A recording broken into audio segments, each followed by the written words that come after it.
Hello, folks. I see some of you are starting to come into the webinar from the waiting room, and welcome to our afternoon session. This is regulating short-term rentals, and we have a speaker sponsor, LaBerge Group, joining us this afternoon. I'm going to give it a couple moments as I see people are still coming on in from the waiting room. So we will get started in just a couple of moments. Thanks for joining us. You are in the right place for our 1-hour webinar, and we'll get underway momentarily.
Hello, folks. It is a little bit after 1:03, and while we get folks populating the session out of the waiting room, I can do my dog and pony show to kick us off.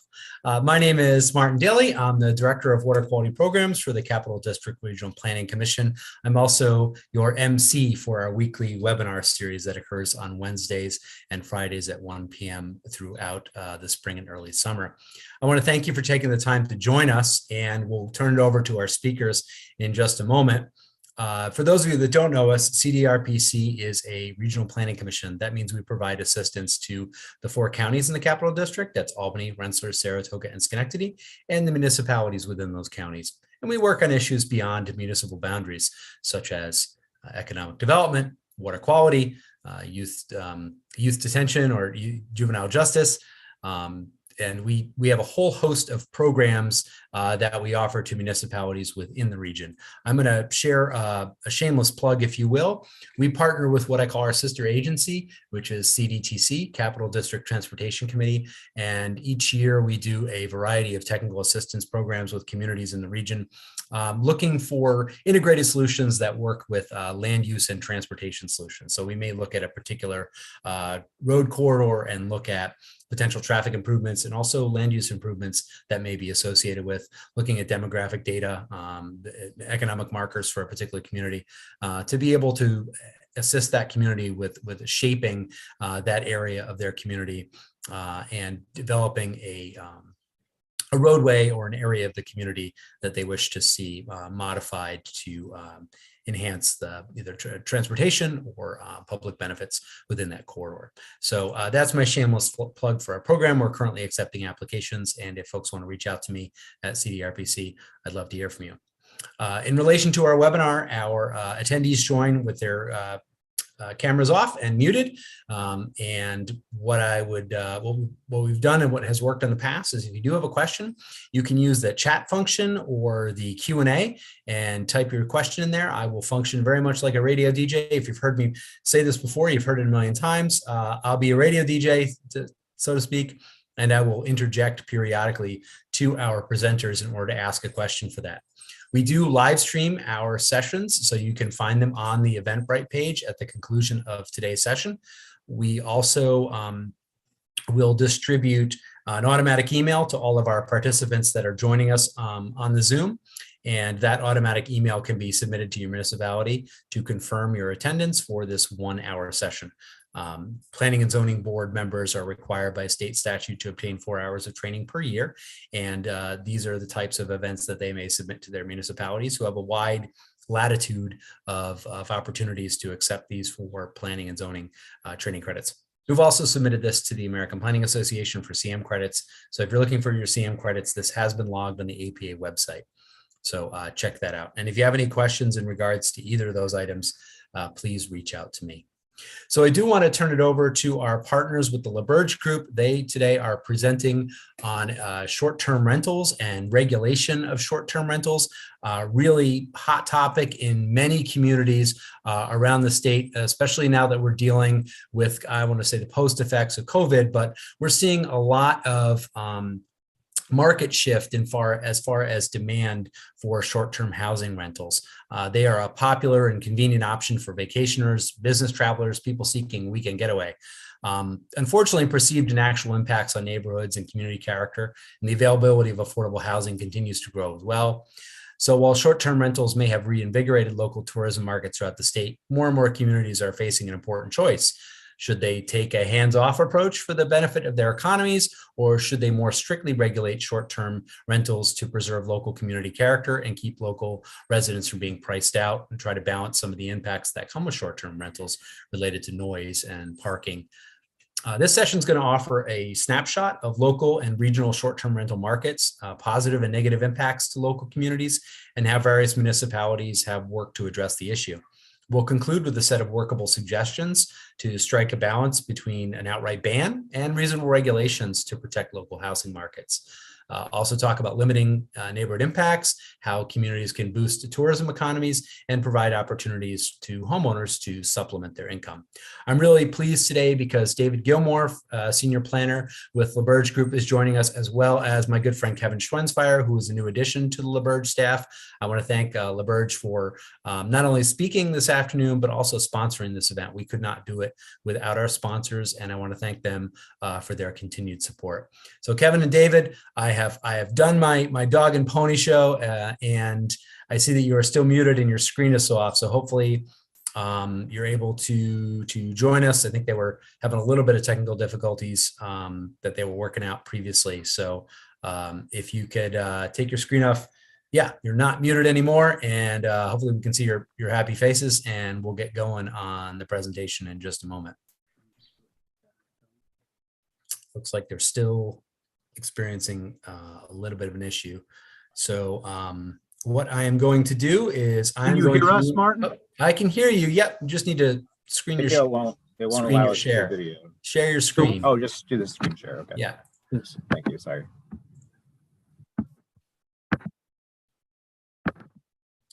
Yeah, we can see your screen. That's half the battle right there.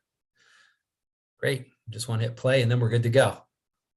The joys of modern technology, right? You know, one of the advantages, one of the disadvantages, obviously, of meeting remotely is that there's no networking opportunity. But you can eat salt and vinegar or sour cream and onion potato chips right before a session and not worry about the impacts of your breath. so there's that advantage. I can eat anything I want for lunch before I turn it over to you guys. So with that wonderful intro, I'll turn it over to Kevin and David. So thanks for joining us this afternoon, guys. Thank you, Martin. I'm David Gilmore. I'm a senior planner at LaBerge Group. And I'm Kevin Schwensfire. I just started as a senior planner at LaBerge Group. And it's a great opportunity to talk about regulating short-term rentals. It seems that we can talk both about ways that we can manage this type of activity and its impacts on communities, find discussion ways to practically regulate short-term rentals to the benefit of communities. And I think today we can try to also discuss dimensions of the issue by talking about places like New Paltz, where I live, communities like Esopus and the city of Kingston in the lower Hudson Valley that sometimes bump up against topics like this, but also places like the Adirondacks, the Catskills, where there seems to be a lot of interest in this type of topic. And we are talking about different types of communities. So on our agenda is to define what are short-term rental units, to provide a history, talk about trends and challenges, different types of situations, regulatory considerations, and we can talk about cases and minimum requirements. In terms of the rental unit, it's oftentimes either an entire or partial dwelling unit. Most of the time, it is really one dwelling that's rented. Sometimes you have a room, perhaps, within a dwelling that might be rented. And oftentimes, when we're talking about short-term rentals, we're thinking about typically less than 30 days. More often, it's like an extended stay. It might be a few days. It might be a week. It might be 2 weeks. And one of the other defining factors of rental units is that there's online facilitation with little or no interaction with the owner or the host. And that seems to be very much an important consideration is also, does the host live on site, or is there actually some sort of property management function? So just in terms of, it seems that short-term rentals isn't a new phenomenon. There's certainly been tourism-based economies for a long time, so that at least in the context of that, there's oftentimes rental real estate. Again, the new function is really the fact that there's this online booking. And so we can talk about what and how to regulate,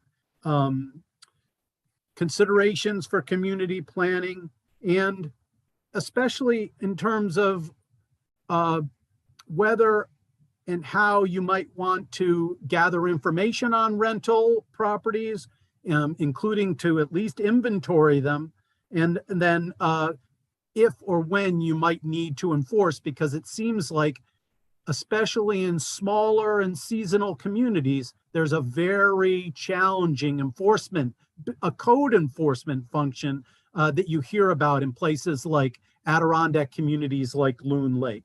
So the point is that there's just so much evolution in the space. There's over 100 platforms currently. You know, it used to be Airbnb, but now we're hearing about HomeAway, and we're hearing about things even like glamping and people wanting to camp.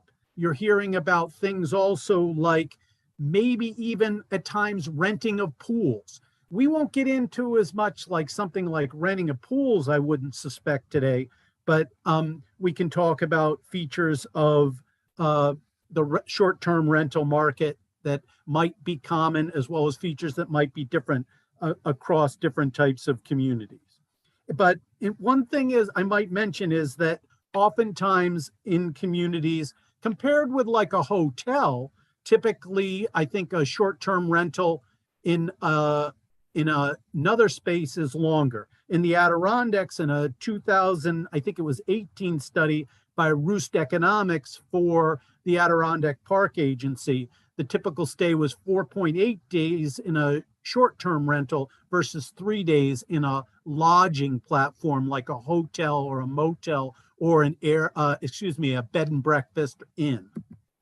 So the power to regulate these comes out of the New York State Town Enabling Law, essentially Section 130, that allows communities to regulate through ordinances. And moreover, Section 20 within Part 20 within Section 20 specifically provides the ability to regulate hotels, inns, boarding houses, etc. So we're talking about all types of sort of dwelling situations that might be other than a residence. We're talking about rooming houses. We're talking about accessory dwellings. We're talking about boarding situations. So that, and again, traditional in the sense that I think most of you will have boarding house regulations already on your books. I've found in communities that I've worked in, they hardly are ever even called on. Sometimes it might even be beneficial to look at that in ways that you might use that through streamlining of permitting and reconsidering organization of those. But I'll touch on that later perhaps, or maybe we won't get too into that. So just in terms of trends, there is definitely growth in this market. In Dutchess County, there was growth of 31% in a short period of time in what there was being identified as short-term rentals. But also there's this increased interdependence in terms of there's an ability for the consumer to rapidly rent a property. So I do think that when in terms of current trends and thinking about how to consider the management and appropriate regulation of short-term rentals, there is within this growing environment, it seems like certainly you want to inventory and know what's happening. So I do think that a component of short-term rental management is sort of this registration process. I think that that is core to the policy and regulatory framework in most communities. And as I said, I think there's consideration as to whether it's a primary or not a primary residence that's being rented, and there might actually be an owner occupant. So in terms of also the trends, you are seeing also in some communities actual purchasing of properties. And there is instances where there might be actual hotel umbrellas that manage properties, or there might be actual investment in properties that are used as B&Bs. But also, I just might add two things. I think that there was discussion by Martin identifying that there are impacts on the area housing markets. If there's growth in the short-term rental market, there can be impacts in terms of the supply of housing for residents of the community. There could be workforce issues if part of the supply of housing is being taken offline. This is, as a planner, this is my pitch for why things like accessory dwelling allowances in current single-family zones is a good idea, and getting to missing middle housing, getting to diversification and growth in your housing supply so that you're more capable to sort of accommodate other changes in the area housing market, because I do think that supply matters. Moreover, I just think that it's worthwhile considering the economic context of short-term rentals. There are many economic, I think,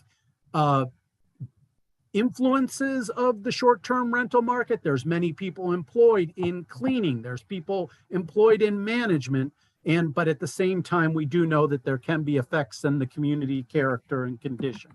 And for example, there can be trash and litter. There might be, I've mentioned the issues on affordable housing. Trespassing, or just in terms of the character of the community, when a renter is in a short-term rental, are they playing volleyball on your property? What's happening with that? Certainly you hear examples with noise and whatnot. Sensor just went off, so I'm almost, there it is. And I just wanna mention that, like, certainly what we hear when we think about a survey of rental, short-term rentals in a variety of different sizes and types of communities, that oftentimes noise is a consideration. And as I've mentioned, enforcement is a consideration. Well, what are the practical ways to regulate B&Bs without taxing and stressing your enforcement systems? Certainly getting properties registered and having an appropriate fee to inspect annually, almost like an operating permit, can often work well. So let's think about what we see in different scales and types of community in different contexts. In seasonal communities, those places might already be equipped in terms of there's lots of property management functions. There's people who've developed their entrepreneurial cleaning businesses to go into the units. In seasonal communities, you might have very special places, the lakes in the Adirondacks, the coastal communities, where if it's a very rural seasonal community, just like a rural community, there might also be a concern for the on-site infrastructure, that there's a supply of drinking water that's available in the rental unit, so that if you got an average number of occupants of 6 or above, that you're not taxing the drinking water system, or for that matter, a septic system that's functioning appropriately. It could be a good reason that you're hoping to have a regional framework for routine septic system inspections within the rubric. In suburban communities, if you've got a rental that's a little bit closer to other domiciles, then maybe you've got possibilities for noise and concerns with trash and lighting. In urban communities, well, in that case, I've mentioned the enforcement context. There, you might actually have a city system of building and code enforcement that's more elaborate, but also in an urban community, maybe in some of the suburban communities, you might have different trends. In this instance, whole properties consisting of multiple units that are short-term rentals. In that case, you might be concerned about building safety and the enforcement and management of building safety in a different type of building setting than you might be in a rural or suburban community. But the point is, if you have an individual unit, you need to have the basic functions. And it's why you want to get them into your inventory and have the regulation of the basic building functions of, you want to have fire alarms, carbon monoxide alarms. You want to have a window that's accessible for egress in the instance of fire. In New Paltz, for example, there's a $75 registration fee, and that includes an annual inspection. And their scale is based on, I think, the number of bedrooms. So seasonal communities, I think I've talked about the fact that there's likely to be a very high proportion of rentals that might need to be regulated. It seems that in seasonal communities, you do see some degree of surge in those peak months. There's somewhat less on the shoulder seasons, and there is a higher occupancy level overall in the community in the peak points of the season. In rural communities, another type of topic that can come up is events. Crafting clear definitions in terms of your seasonal rental, you might want to explicitly identify whether or not, and I would suggest that it's a separate type of either accessory or regulated use in terms of event function.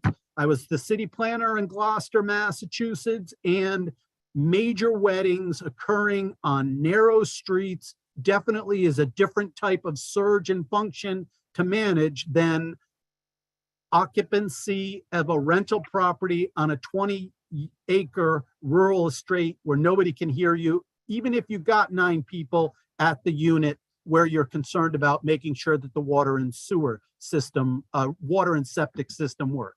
I've mentioned in suburban communities, I do want to take one point and just mention, I guess I'll mention 2 things. One is regarding noise. Concern for noise is oftentimes what's happening in a short-term rental situation. In New Paltz, in the historic district in the village down on Huguenot Street, that's actually accepted from rental regulation. I don't know how I feel about that necessarily, but there were concerns for noise which prompted that issue. But I do want to just make the point that a community that invests in a practical and understandable and building official, enforceable noise ordinance is well spent. There's always going to be the opportunity to regulate on noise, but if you need to really manage, you want to have a good noise ordinance. So that's in any community. Make sure you understand how your noise ordinance works, because often communities are going back and trying to fix it after there's been problems. The other thing has to do with transportation impact. I'm just trying to make the point that I think sometimes when communities get into situations of trying to regulate activities and uses, there's often this pointing to, for example, transportation concerns and concerns for enough parking. Yes, you don't want parking on the lawns and trashed properties, and you can provide for that in your accessory, in your short-term rental regulation. But more and more communities are providing for balanced parking, not worried about very restrictive parking requirements.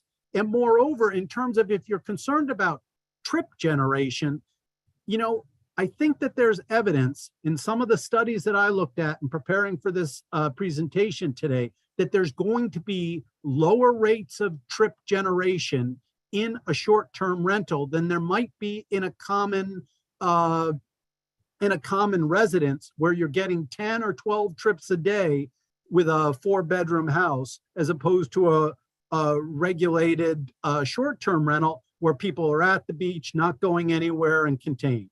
And then again, urban communities, I think it's a different type of topic.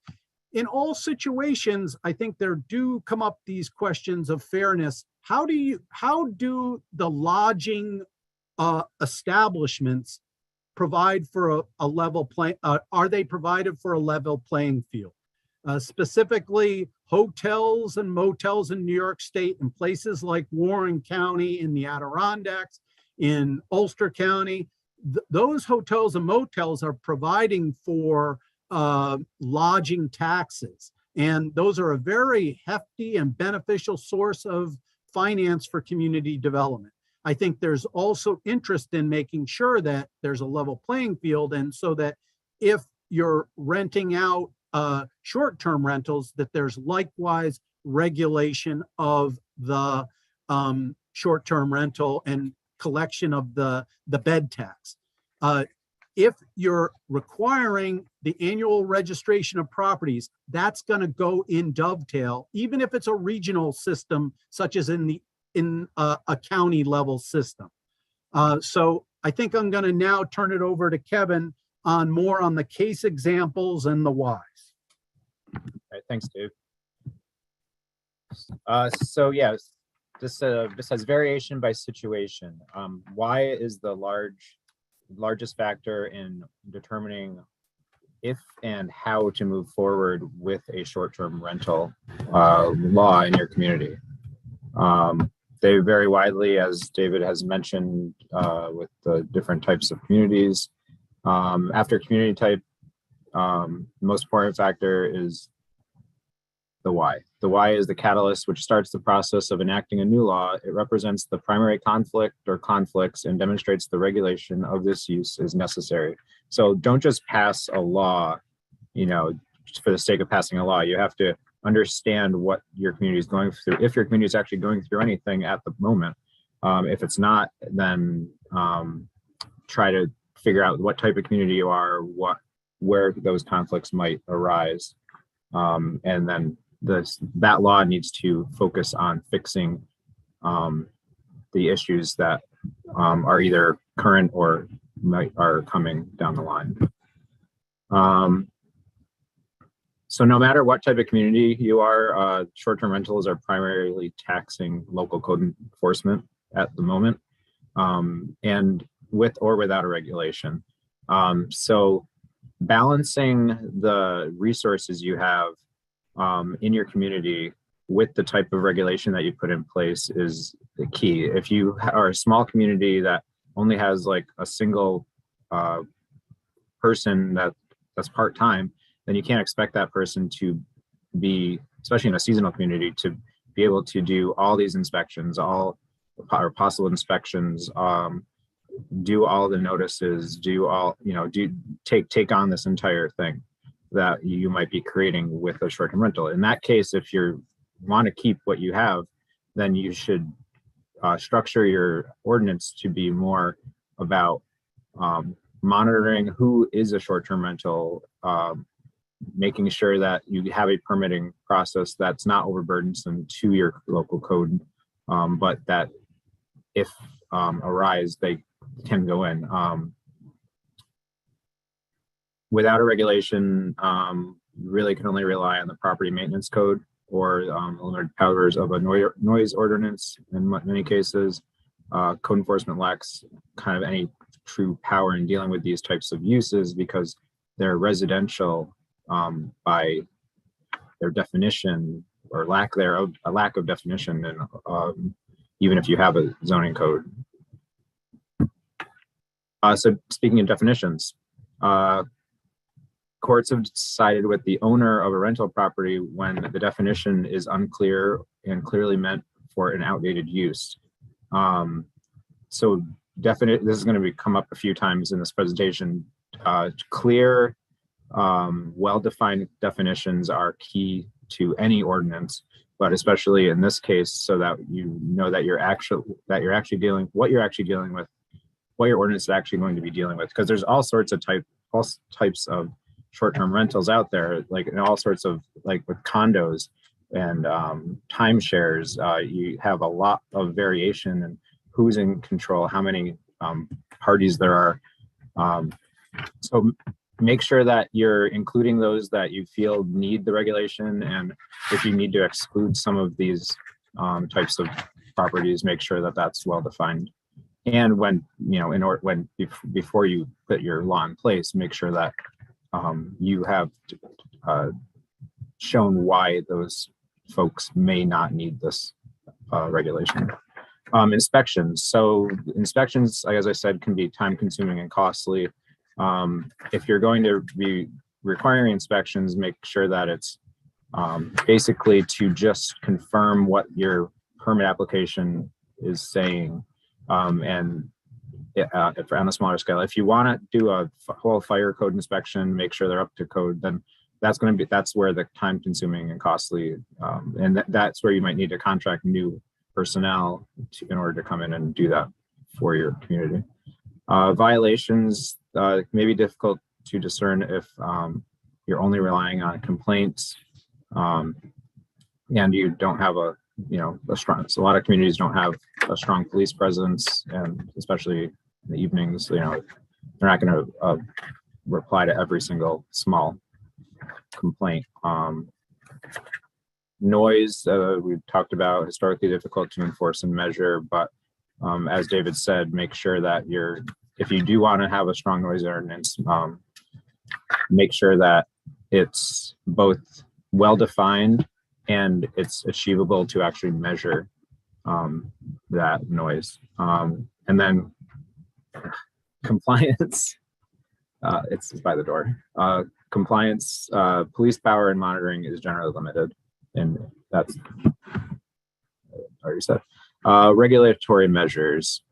Regulatory measures vary widely between municipalities. Avoid the temptation to adopt another municipality's regulation and tailor the law to your own circumstances. It's really important that you really customize this to fit the needs that your community is dealing with. They need to directly correlate to the type and scale of the issues as well. If parking is an issue, then yes, parking, then set like a vehicle limit per bed or per bedroom. If parking is really not an issue for your community, then that doesn't need to be as like a strict part of your code. You will still want to know what the numbers are, but make sure that it just matches what your community allows. Like obviously, if you're a small, tight, urban or village area, you want to make sure that parking is probably pretty important because there's just a real limit in the number there. Evan, how do you enforce the parking limit? How do you enforce the parking limit? So yeah, when you mentioned vehicles per unit, is there a way to enforce that on the street? Well, you'd have to have designated on-street parking Mhm. for that unit. If you do, if so, yeah, in an urban community, if you don't have actual designated parking at your unit, then you either have to show that there is enough on-street parking to accommodate the beds or bedroom limit that you're putting in. Otherwise, you're limited to what your allowance for parking would be, rather than what your bedroom limit would be. How does that work through like a special use permit process? So the permit itself, you would have that information as part of Okay. the permitting process. Yeah. Again, I should probably also say that if you're in an urban environment where a vehicle is not needed, then this probably doesn't apply to that community and shouldn't really be a part of that as well. And another example here is trash. I know in a lot of seasonal communities, trash is a major issue because they bring in like a lot of these units will bring in dumpsters, and then the dumpsters kind of just take up their whole road frontage. And so just make sure that first that you're having an actual trash problem before you implement some kind of extreme screening. But that if you are, then make sure that a dumpster or trash is being considered as an accessory part of your property would be when you have to set up screening, fencing, anything like that.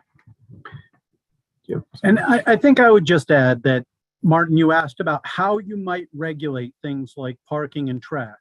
I do think that I'm going to draw an analogy to accessory dwelling units. There's so many communities that are relaxing parking requirements. New Paltz, as I understand it, the village just did it, that you can now have an accessory dwelling unit and they've relaxed the parking requirement. They're providing for more affordable housing, including in places where you can walk and bike and take transit. But the point is also, there's so many communities that do, if you have a building inspector, Kevin's talked about the enforcement function being primary, and we're going to talk also about tools on the internet that communities can use to augment and aid enforcement. But the point also is there's so many communities that can have a minor ministerial site plan that's approved by the building inspector and shows the parking layouts and the trash management and the lighting functions so that the neighbors are going to be understand pedestrian access and egress, going to be understand lighting, going to be able to understand parking and trash management so that there can be regulatory accountability.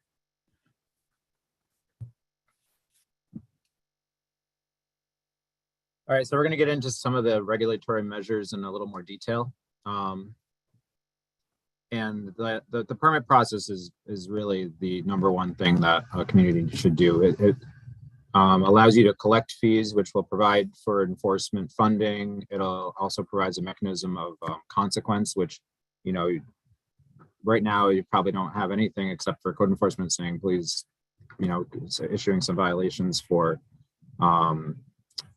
property maintenance. But I mean, you can, out of this, you can have fees and violations that would come up. And you can have fines, and then the loss of the permit could happen. And that loss of the permit, when a community enacts these, actually becomes a very large thing, because knowing that a community needs knowing that a property needs a permit to function gets translated onto the websites that are allowing for these to be rented out. So those they would no longer be allowed to do that, and if that permit's no longer in place. The fee can also help with outside contractors, such as compliance monitoring services or part-time inspectors. The penalties, they should relate directly to the number of violations as well as the type. And remember, like, that a violation doesn't necessarily equal a complaint. Sometimes you can set it up where, you know, a certain number of complaints equals a violation, but typically a violation needs to actually have been documented and by enforcement personnel.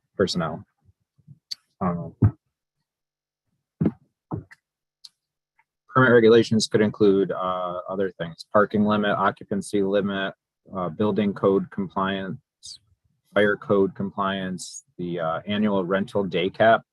Some communities are putting that in. Having to have a guest registry. So for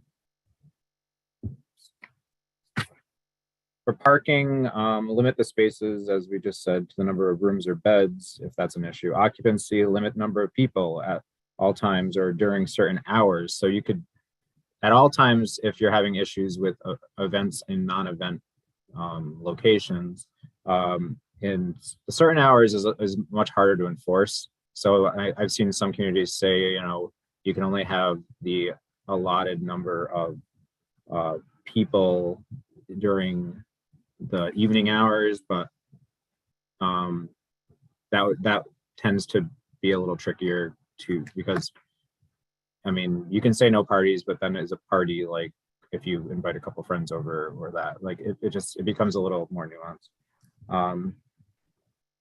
Yeah, I think one of the most important things is before you create a regulation, you need to determine whether it's enforceable, whether there's a mechanism to actually carry forward that regulation. Because if it's not possible, then you're just creating false expectations for people that do submit a complaint or want the community to engage in issuing a notice of violation. So it's an important aspect of it too, Kevin. In a lot of communities, just they will pass some of these laws and then they won't add extra personnel or extra mechanisms, and so they really don't have an enforceable law at the end of the day.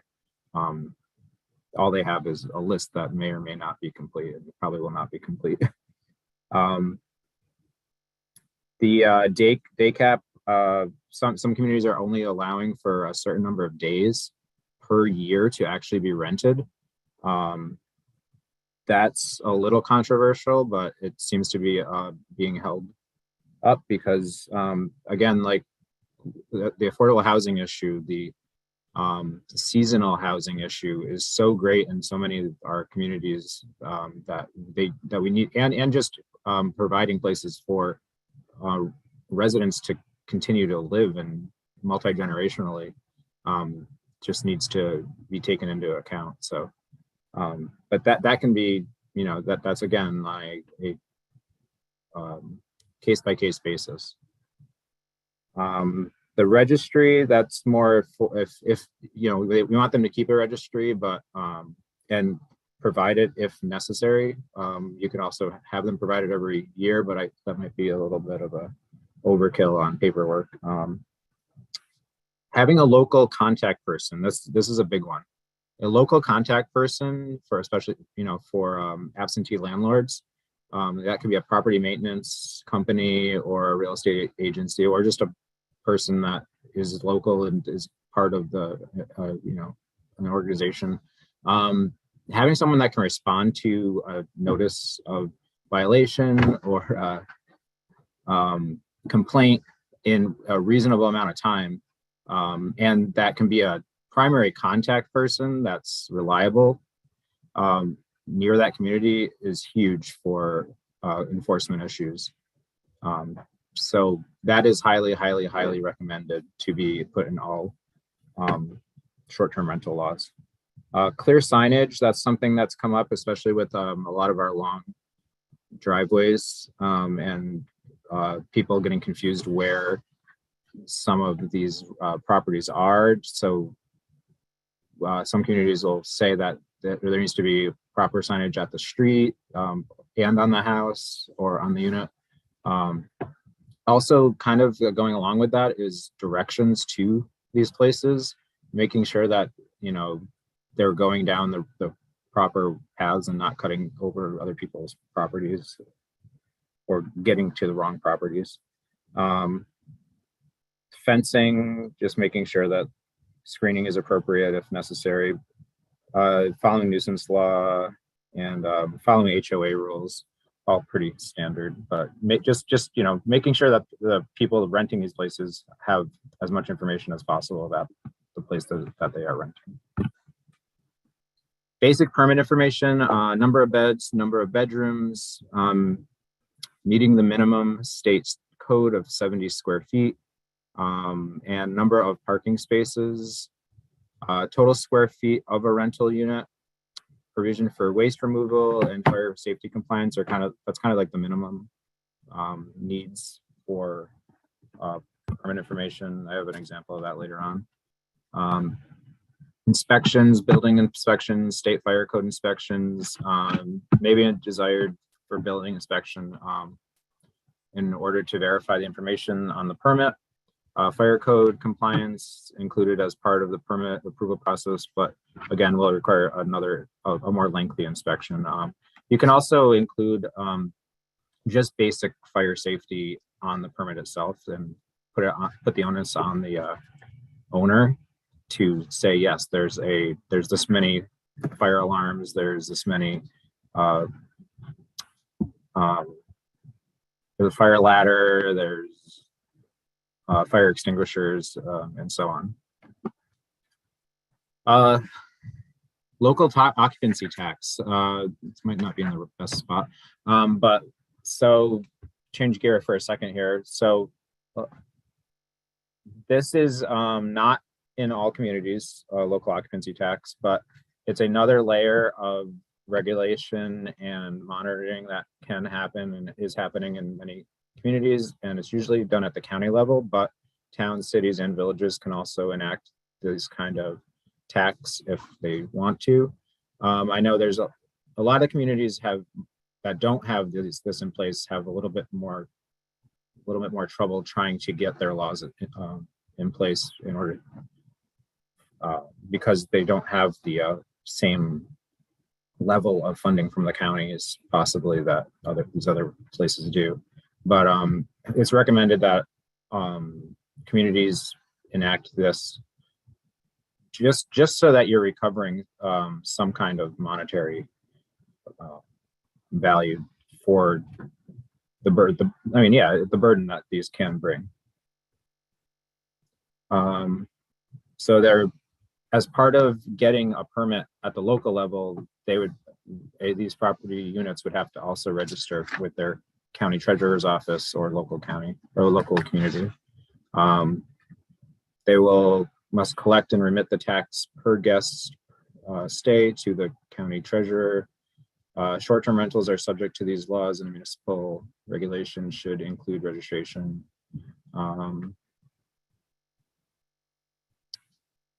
So the short-term rental services like the Airbnbs and the VRBOs, they can't actually do the collection of this. So that falls onto the property owner, or the property owner can designate someone or have a company that actually does that.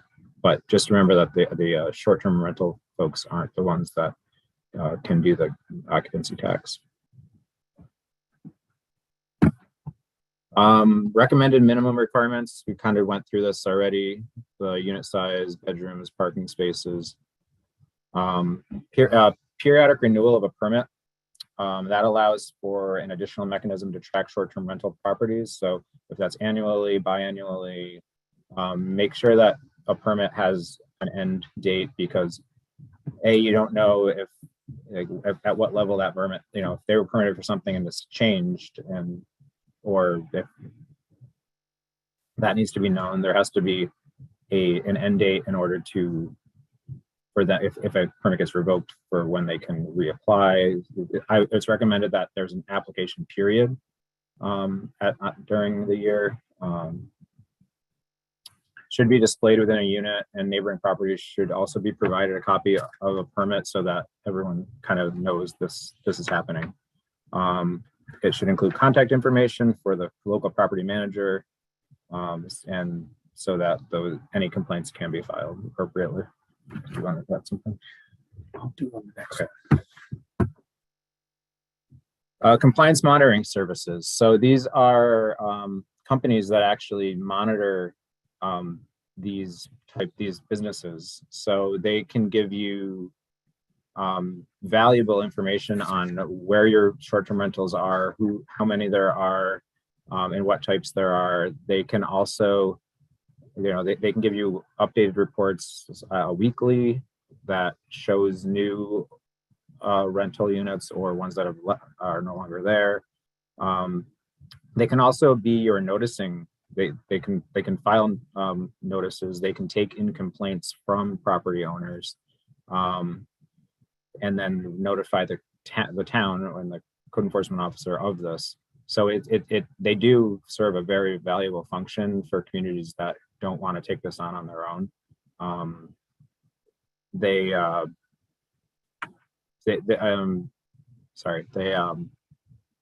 also, with the monitoring, can, most communities don't know how many short-term rental units there are in their community, or they highly underestimate the number. And so the biggest thing, as I said earlier, is just really just knowing where and who these short-term rentals properties are, like getting that list together, and just so you know where to even start when you're looking at who needs to get a permit and who needs to be checked on for violations is huge.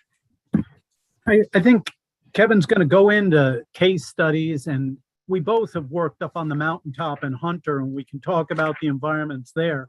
But just in terms of finding that sweet spot, Kevin mentioned about registration of units and having a defined period, and also finding a way to generate voluntary compliance.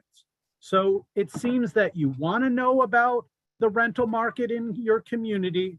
You want to know the properties that are being rented. And it does seem like an annual type permit arrangement can be very predictable. You don't have to check if you're on the year that's on or off. The other thing is you want compliance. A $70 fee for a owner-occupied unit with, say, one rental unit is reasonable.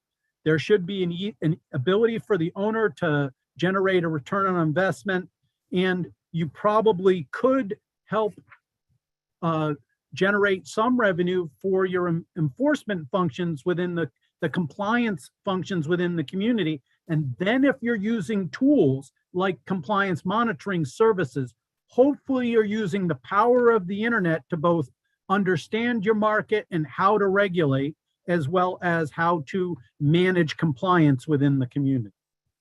And I'll jump in there because we had quite a complex question, but from your discussion about model court cases and implementing compliance monitoring strategies, the answers to this question may come to fruition as we move forward. But the question is, and it's a lengthy one, so I apologize, but it's in the Q&A if you want to see it. What does the actual enforcement of regulations look like, as most regulations will likely rely on owners voluntarily registering their units? Are there court cases you can refer to? And how does the listing on short-term rental websites come into play with regulation? Maybe an example of that is if you've had an enforcement action, how do you interact with that third party to make sure that that property can't be listed anymore? Let's see. It seems the easiest way to do enforcement is to find locations of short-term rentals on the sites themselves, and then utilize that as evidence of where they are located in your community. Otherwise, it appears very difficult to enforce utilizing any other methods because there will be so much staff time spent doing investigation for that.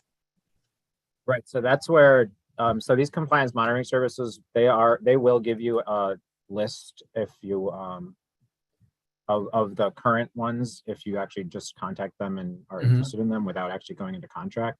But that's really just a one-time thing. So that kind of gets you to the starting point.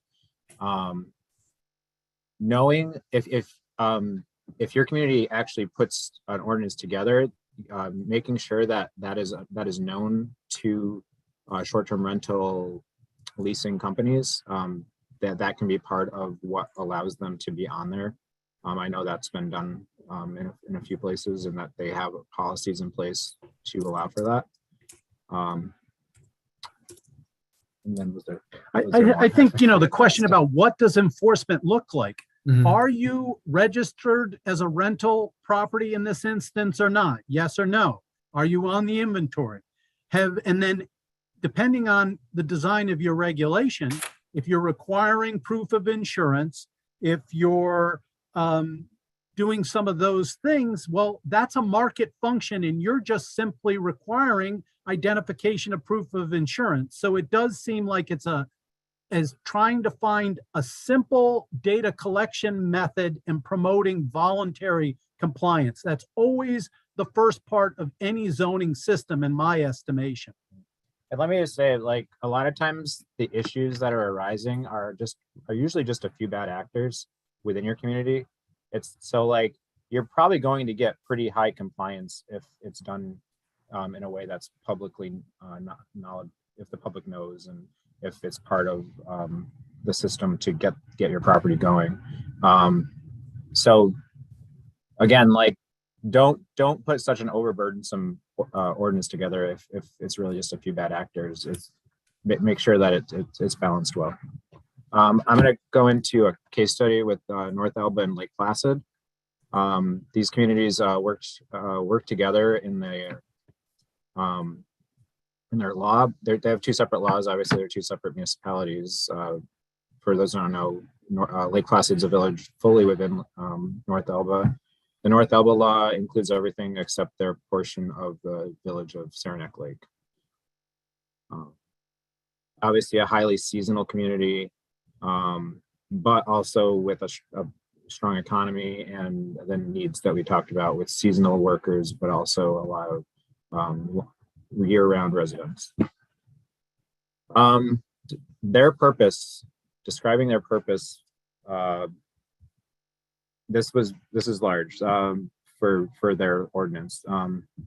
Their purpose was to amend the village of Lake Placid land use code to regulate short-term rentals via comprehensive regulation and licensing regulations. Safeguard public health, safety, and welfare by regulating and controlling the use, occupancy, oversight, and maintenance of short-term rental properties. Preserving historical, natural, and cultural character of the community and the peace and enjoyment of neighboring homeowners. Strive for a balanced approach that respects the property rights and interests of all homeowners, those who offer their homes as short-term rentals and those who choose not to do so. So this hits on basically everything that folks are typically worried about with short-term rentals. It gets a little, it's a pretty strong ordinance law by comparison to a lot of other communities I've dealt with. But defining your purpose is definitely needed, especially if the purpose of the law, as well as, I mean, if you have other strong land use codes, just defining what's important to your community and what your community is striving to protect is key. Their definitions, like as we talked about, we need strong definitions. The definition of what a dwelling unit is and the definition of a short-term rental are probably the two most important ones. So in this case, a dwelling unit that is rented in whole or in part to any person or entity for a period of less than 30 consecutive nights. Setting that maximum nights is really what defines a short-term rental. It needs to be less than 6 months. I haven't seen anything more than 2 months. They're typically 30 days. And this includes apartments, residential buildings, single or two-family dwellings, condominium, townhouses, guest houses, cottages, cabins, or accessory dwelling units, rented as living quarters with a kitchen, and then for that 30 days. So that obviously changes from community to community, but that's literally what you can enforce. And then defining each of those is also probably necessary in order to make sure that they're all included within this law. or referring to another law. So in this one, rooming boarding houses are as defined in 10.2.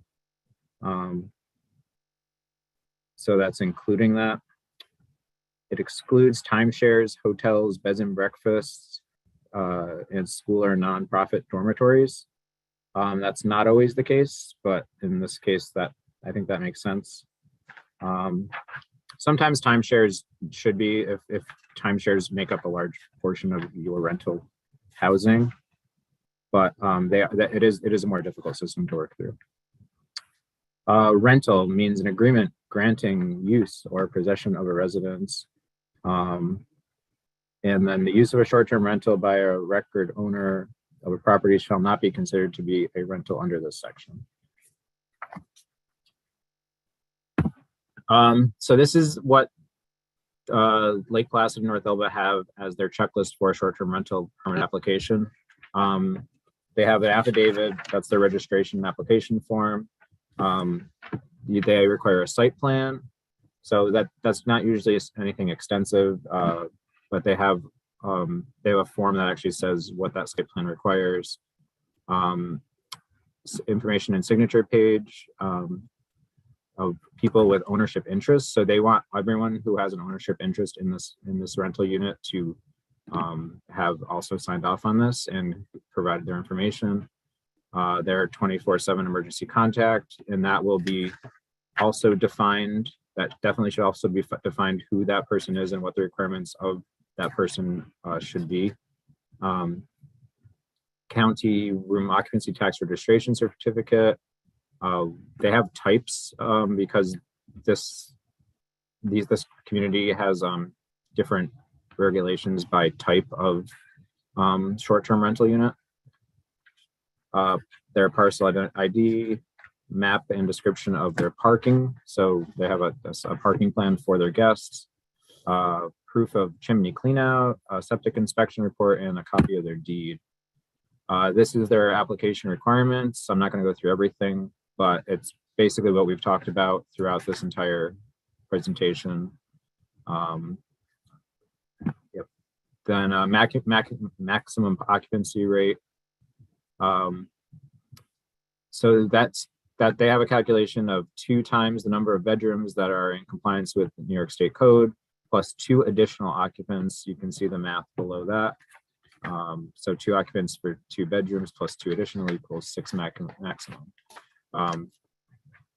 Having this really kind of strongly regulates their numbers. Maximum occupancy for a studio apartment is a different ratio, and then their septic system properties could have a different capacity based on an inspection of that. And I'll just add on maximum or in the registration process in terms of occupants. As you get up into the higher numbers in a unit, oftentimes that's where you get into challenges. There are communities that clearly limit the size, like say 8 people to a unit or 9 people to a unit when it's a home, as a way to manage the total number of registrants in one property. And so that's often a consideration in communities. So this is just an example of their fines. I guess we had this on there for a bit, so you can see that it's not small, and don't be afraid to have larger fines and larger fees, because if you look at some of these communities out west, especially seasonal communities, their fees and violations are way higher than this.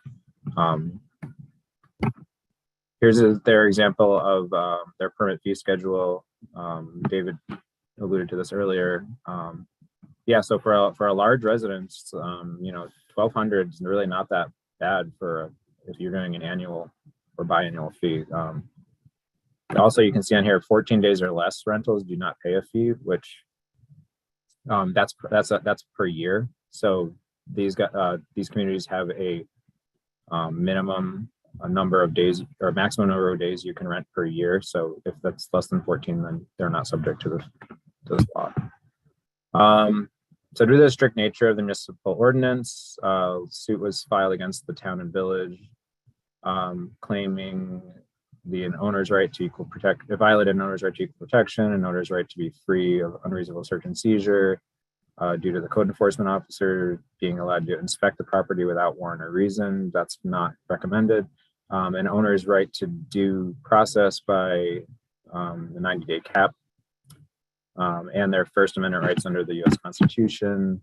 So out of 13 total actions, 3 were not dismissed, but 2 didn't end up going through, and only the one that had to do with the code enforcement officer being able to basically go in at any time has had to be changed.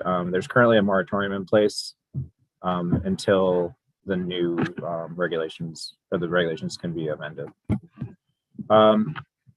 So in conclusion, this case shows that balancing is definitely needed for all parties to solve the challenges of short-term rental properties. An overly strict or complicated law will most likely be challenged, usually by real estate professionals, while an overtly simplistic law may not garner the intended outcome, because it might not be enforceable, it might not provide enough information, it might not have any teeth, honestly.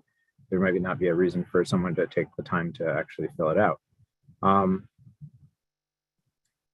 Everybody's really should be striving to have a law that allows a community to know the location and number of short-term rental units, have contact information for a local property representative, regulate and enforce the properties, basically similar to commercial businesses, because that's really what they're acting as, especially if you're doing this year-round, and create a mechanism to fund enforcement and permitting to give it those teeth that I just mentioned. So we hand it back to you, Martin, in case there's questions or comments. Yeah, since we've been able to field questions during the course of the program, I believe we've gotten to those that have been fielded. If folks want to use that chat function or Q&A function before we wrap things up, please post there. I see your contact information is up on the screen, so people can reach out to you if they have questions. It's great that you've provided a lot of guidance in this space. I think a lot of communities in New York State are struggling with how to regulate these and minimize some of the external impacts to neighborhoods by regulating short-term rental properties while still preserving value for property owners. So if folks want your contact information, it is there, and recommend that folks reach out to you if they have questions about the presentation materials.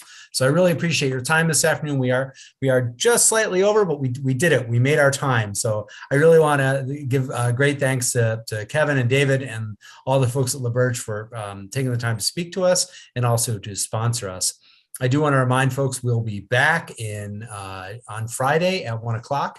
We'll be talking about the MS4 permit. As folks may know, the new municipal separated sanitary sewer permit is in draft form within DEC. That permit may drop any day now, and it comes with a whole host of regulatory and reporting requirements that communities may or may not be prepared for.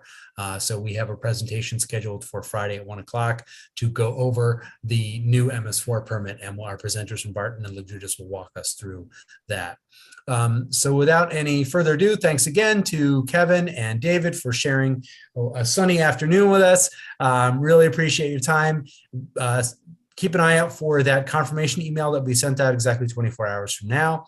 And if you have any questions, comments about the video series, about the webinar series, let me know. Our webinar video archiving this presentation will be up by the end of the day on the Eventbrite website if you want to come back and take a look at something. So, all right, David, Kevin, we'll see you down the road. Take care.